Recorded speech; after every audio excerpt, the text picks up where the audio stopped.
नमस्कार। प्रादेशिक समाचार के साथ मैं नूतन लकड़ा। पहले मुख्य समाचार। उपराष्ट्रपति ने 8 राज्यों के 14 इंजीनियरिंग संस्थान में नए सत्र से क्षेत्रीय भाषाओं में पाठ्यक्रम शुरू करने के निर्णय का किया स्वागत। केंद्रीय गृह मंत्री ने बीएसएफ जवानों को पदक से किया सम्मानित। कहा, ड्रोन के खिलाफ भारत स्वदेशी तकनीक अपनाकर जल्द चुनौती से निपटेगा। विश्व में 40 करोड़ लोगों को टीके लगाकर भारत ने बनाया नया कीर्तिमान। राज्य में कोरोना के सक्रिय मामलों की संख्या घटकर हुई 340 और पश्चिमी सिंहभूम जिले में पुलिस ने पीएलएफआई के 10 लाख के इनामी नक्सली को मार गिराया। और समाचारों से पहले एक जरूरी संदेश। देश भर में 18 वर्ष से अधिक आयु के सभी लोगों के लिए सरकारी केंद्रों में निःशुल्क टीकाकरण अभियान चलाया जा रहा है।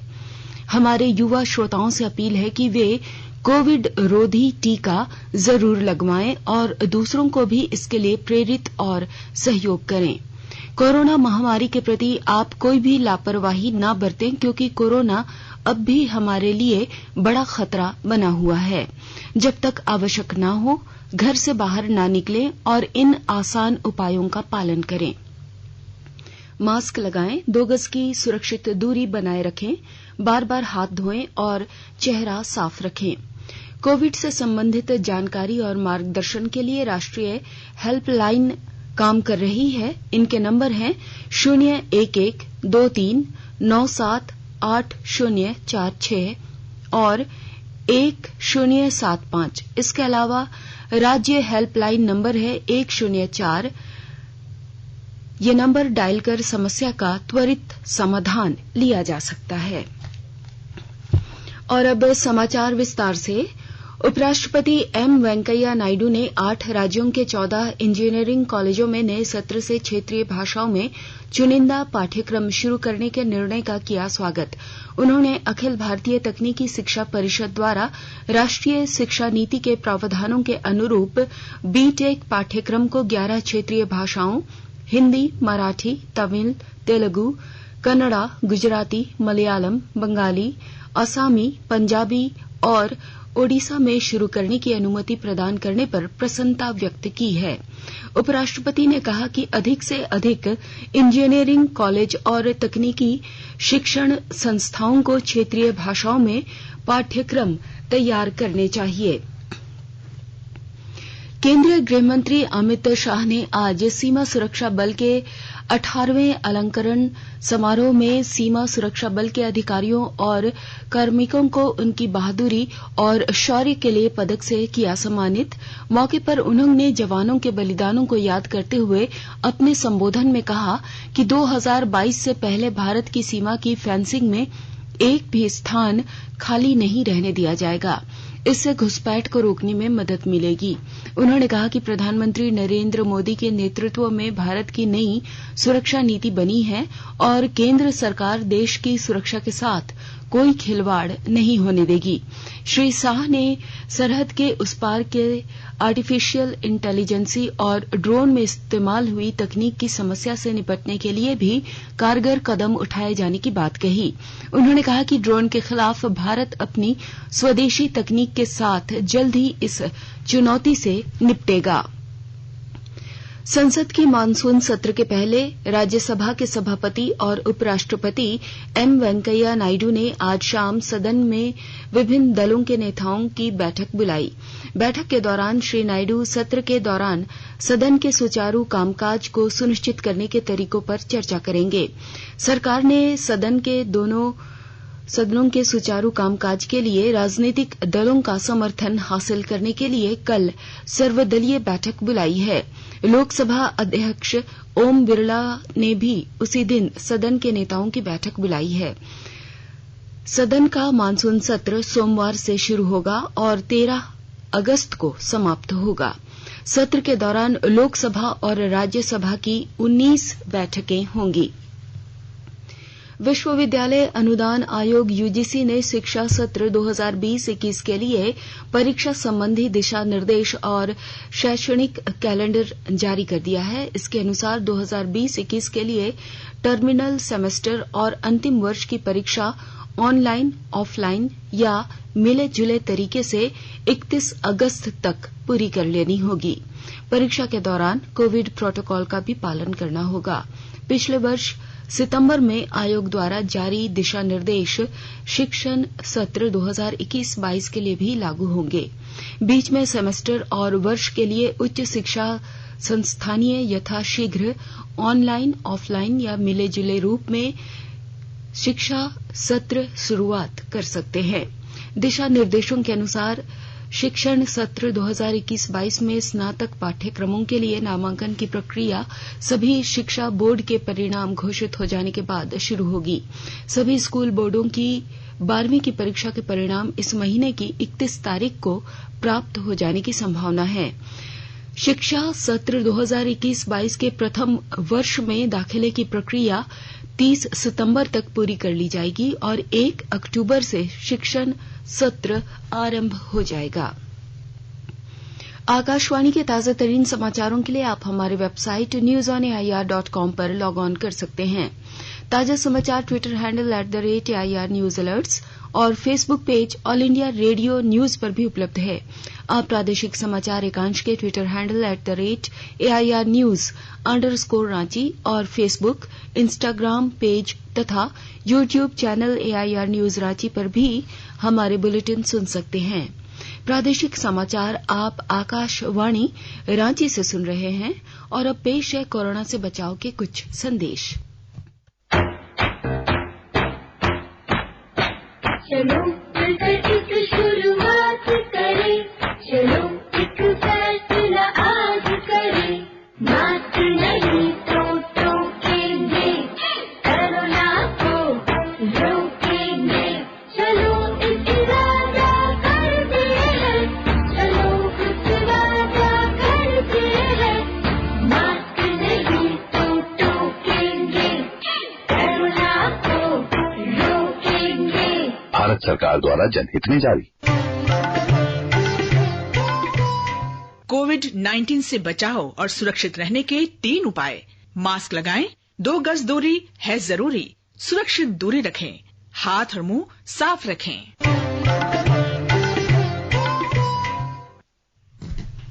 केंद्र सरकार कोविड महामारी के दौरान लोगों की सुविधा के लिए बनाई गई राष्ट्रीय स्तर की हेल्पलाइन नंबर के बारे में लोगों को जागरूक कर रही है। सूचना और प्रसारण मंत्रालय अपने विभिन्न विभागों के माध्यम से इन हेल्पलाइन नंबर के बारे में जागरूकता बढ़ा रहा है। विभिन्न हेल्पलाइन नंबर इस प्रकार हैं। कोविड संबंधी सवालों के जवाब देने के लिए स्वास्थ्य और परिवार कल्याण मंत्रालय की हेल्पलाइन नंबर है 1075। राज्य हेल्पलाइन नंबर है 104। महिला और बाल विकास मंत्रालय की चाइल्ड हेल्पलाइन नंबर है 1098। वरिष्ठ नागरिकों के लिए सामाजिक न्याय और अधिकारिता मंत्रालय की हेल्पलाइन नंबर है 14567। मनोवैज्ञानिक सहायता के लिए राष्ट्रीय मानसिक स्वास्थ्य और तंत्रिका विज्ञान संस्थान निम्हांस का नंबर है 0804611007। आयुष कोविड परामर्श हेल्पलाइन नंबर है 14443 और माई गव व्हाट्सएप हेल्प डेस्क नंबर है 9013151515। विश्व में सबसे अधिक करीब 40 करोड़ लोगों को टीके लगाकर भारत ने नया कीर्तिमान बनाया है। स्वास्थ्य मंत्रालय ने कहा है कि पिछले 24 घंटों में 42,12,000 से ज्यादा लोगों को टीके लगाए गए। केंद्र सरकार ने अब तक राज्यों और केंद्र शासित प्रदेशों को 41 करोड़ 69 लाख से अधिक कोविड टीके उपलब्ध कराए हैं। 2 करोड़ 74 लाख से अधिक टीके इस समय राज्यों और केंद्र शासित प्रदेशों के पास मौजूद हैं और 18 लाख 16 हजार से अधिक वैक्सीन जल्द ही उपलब्ध कराई जाएगी। संक्रमण की स्थिति से स्वस्थ होने की दर बढ़कर 97.31% हो गई है। कल 43,000 से अधिक मरीज ठीक हुए हैं। अब तक 3 करोड़ 2 लाख से अधिक मरीज संक्रमण मुक्त हो चुके हैं। मंत्रालय ने बताया है कि जांच का दायरा लगातार बढ़ाया जा रहा है और अब तक 44 करोड़ 20 लाख नमूनों की जांच की जा चुकी है। कल 19,98,000 से अधिक कोविड नमूनों की जांच की गई। राज्य में कल कोरोना से संक्रमित 55 नए मरीजों की पहचान की गई है, जबकि 51 मरीज इस बीमारी से स्वस्थ हो गए। सबसे अधिक पूर्वी सिंहभूम में 17 मरीज मिले हैं, जबकि रांची में 7, गुमला और पश्चिमी सिंहभूम में 4-4, लातेहार, बोकारो और पलामू में 3-3 नए मरीज मिले हैं। 9 जिलों में एक भी नए मरीज नहीं मिले हैं, जिनमें चतरा, हजारीबाग, गिरिडीह, गोड्डा, खूंटी, पाकुड़, साहेबगंज, सरायकेला और सिमडेगा शामिल हैं। राज्य में सक्रिय मरीजों की संख्या फिलहाल 340 है। इधर राज्य में कल 1,72,639 लोगों को कोरोना का टीका लगाया गया। इनमें 1,11,822 लोगों को टीके की पहली डोज और 60,817 लोगों को टीके की दूसरी डोज लगाई गई। गोड्डा जिले में आजादी के अमृत महोत्सव के तहत कृषि विभाग द्वारा 1 सप्ताह का पौधारोपण अभियान चलाया जा रहा है। इस अभियान में किसान बढ़ चढ़कर हिस्सा ले रहे हैं। विस्तृत ब्यौरा दे रहे हैं हमारे गोड्डा संवाददाता।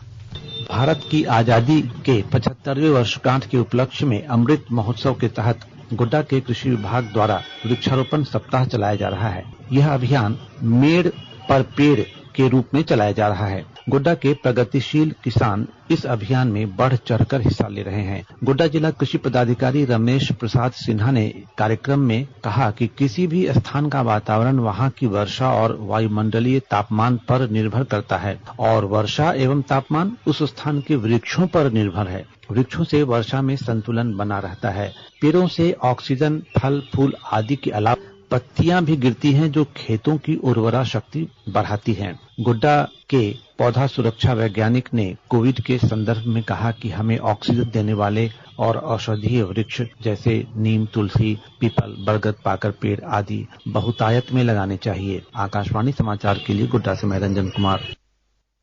पश्चिमी सिंहभूम जिले में पड़ैयाहाट जंगल के गुदड़ी में नक्सलियों के खिलाफ पुलिस द्वारा चलाए जा रहे अभियान में पीएलएफआई के 10 लाख इनामी नक्सली सनीचर सुरीन मारा गया। सुरक्षा बलों और नक्सलियों के बीच चाईबासा खूंटी सीमावर्ती क्षेत्र पर हुई मुठभेड़ में पुलिस को यह सफलता मिली है। 2 दिन पहले गुमला जिले में पुलिस ने 15 लाख के इनामी नक्सली को मार गिराया था और सिमडेगा से 4 नक्सलियों को गिरफ्तार किया गया था। नक्सलियों के विरुद्ध चलाए जा रहे अभियान को पुलिस ने तेज कर दिया और उन्हें लगातार सफलता मिल रही है। सिमडेगा जिले में भारत सरकार द्वारा चयनित एजेंसियों जन शिक्षण संस्थान के माध्यम से विकास योजनाओं के लाभ लोगों तक पहुंचाने की पहल की गई है।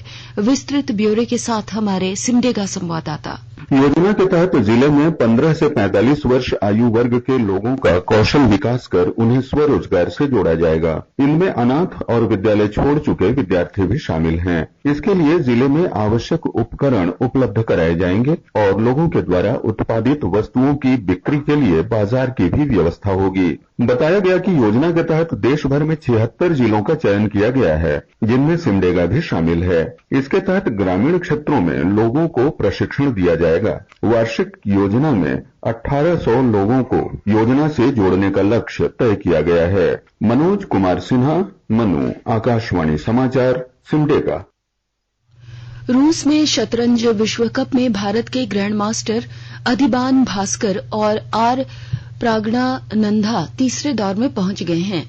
दूसरे दौर में प्राज्ञानंदा ने आर्मेनिया के ग्रैंड मास्टर गैब्रियल को 2-0 से हराया और अधिबान भास्कर ने डेलगाडो रेमिरेज को मात्र 22 चालों में शिकस्त दी। ग्रैंड मास्टर पी हरिकृष्णन, विवादित गुजराती निहाल सरीन और अरविंद चिदंबरम ने ड्रॉ खेला, जबकि पी इयाना को हार का सामना करना पड़ा। महिला वर्ग में द्रोणापल्ली हरिका ने इंडोनेशिया की मेडिना वारडा ओलिया को हराया। भक्ति कुलकर्णी और पद्मिनी राउत की बाजियां ड्रॉ रहीं। और अब अंत में मुख्य समाचार एक बार फिर। उपराष्ट्रपति ने 8 राज्यों के 14 इंजीनियरिंग संस्थान में नए सत्र से क्षेत्रीय भाषाओं में पाठ्यक्रम शुरू करने के निर्णय का किया स्वागत। केंद्रीय गृह मंत्री ने बीएसएफ जवानों को पदक से किया सम्मानित। कहा, ड्रोन के खिलाफ भारत स्वदेशी तकनीक अपनाकर जल्द चुनौती से निपटेगा। विश्व में 40 करोड़ लोगों को टीके लगाकर भारत ने बनाया नया कीर्तिमान। राज्य में कोरोना के सक्रिय मामलों की संख्या घटकर हुई 340 और पश्चिमी सिंहभूम जिले में पुलिस ने पीएलएफआई के 10 लाख के इनामी नक्सली को मार गिराया। इसके साथ ही आकाशवाणी रांची से प्रादेशिक समाचार का ये बुलेटिन समाप्त हुआ। नमस्कार। घर में रहिए, सुरक्षित रहिए और सुनते रहिए आकाशवाणी।